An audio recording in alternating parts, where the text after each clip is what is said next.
სახელმწიფო უსაფრთხოების სამსახურმა ეკონომიკის მინისტრის ყოფილი მოადგილე რომეო მიქაუტაძე დააკავა. სუსის ინფორმაციით მიქაუტაძე სამსახურებრივი უფლებამოსილების ბოროტად გამოყენებისა და მილიონობით ლარის უკანონო შემოსავლების ლეგალიზაციის ფაქტებზე სასამართლოს განჩინების საფუძველზე დააკავეს. რომეო მიქაუტაძე მინისტრის მოადგილის თანამდებობას ნათია თურნავასა და ლევან დავითაშვილის მინისტრობის დროს იკავებდა. ის ირაკლი ღარიბაშვილის კადრად ითვლებოდა.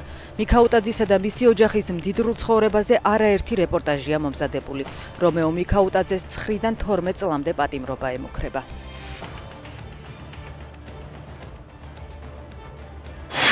ლიკვიდირებულია ირანის ისლამური რევოლუციის გუშაქთა კორპუსის პალესტინის შტოს ხელმძღვანელი საიდ იზადი.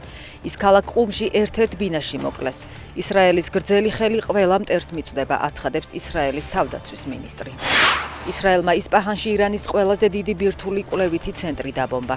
რეგიონის გუბერნატორის განცხადებით თავდასხმას მსხვერპლი არ მოჰყოლია და არც რაიმე სახიფათო ნივთიერების გაჟონვა დაფიქსირებულა.